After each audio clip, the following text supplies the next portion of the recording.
Bonjour à tous, voici mon homélie nourrissante et patiente, j'espère, du 32e dimanche du temps ordinaire année C. Alors en ce mois de novembre, avec le changement d'heure, la nuit qui commence plus tôt, le temps devient pluvieux, plus sombre, et les couleurs de l'automne, qui sont merveilleuses, ne compensent pas toujours une impression de tristesse. Bon, c'est une impression personnelle, mais avouez quand même qu'avec les fêtes de la Toussaint et la commémoration des défunts, la visite des tombes, nos prières et nos pensées vers tous ceux qui nous ont quittés, avouez que l'ambiance n'est pas tout à fait à l'exultation, à la danse, à la trépidation, mais plutôt à la tristesse, à la déprime, voire même un peu des formes de dépression. La nature, la météo nous renvoie à une forme de mort, la liturgie du mois de novembre aussi. Alors comment comprendre et vivre cette parole de Jésus de ce dimanche ? Dieu n'est pas le Dieu des morts, mais des vivants.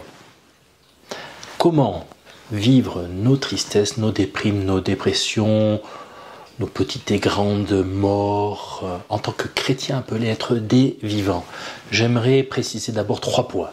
Premier point, même si l'Écriture dit « Soyons toujours joyeux et prions sans cesse », il me paraît ici important de rappeler que la tristesse est une émotion qui fait partie de nos vies, au même titre que la colère, la joie ou la honte.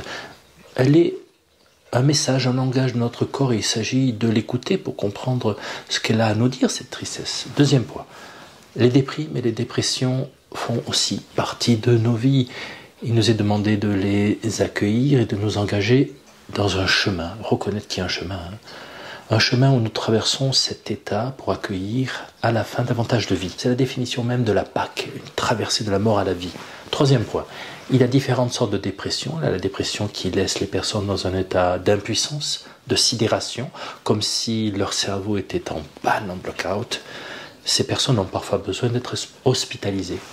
Heureusement, il y a les dépressions plus légères qui accompagnent par exemple un deuil, un échec, un changement de vie, une perte d'emploi ou même un changement de saison. Vous voyez, une grande variété de dépressions. Alors comment vivre nos tristesses, nos déprimes, nos dépressions, nos petites et grandes morts en tant que chrétiens appelés à être des vivants? Comment comprendre et vivre cette parole de Jésus aujourd'hui dans l'Évangile? Dieu n'est pas le Dieu des morts mais des vivants.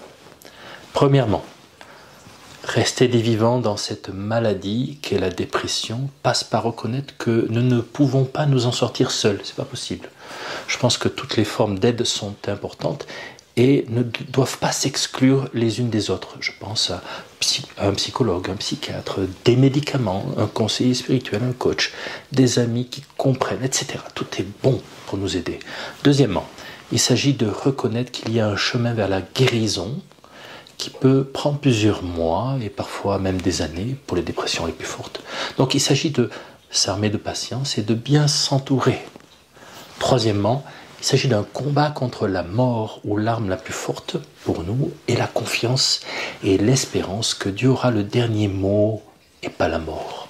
À travers ces petites et grandes épreuves, Dieu nous transforme un peu plus chaque fois à son image et sa ressemblance.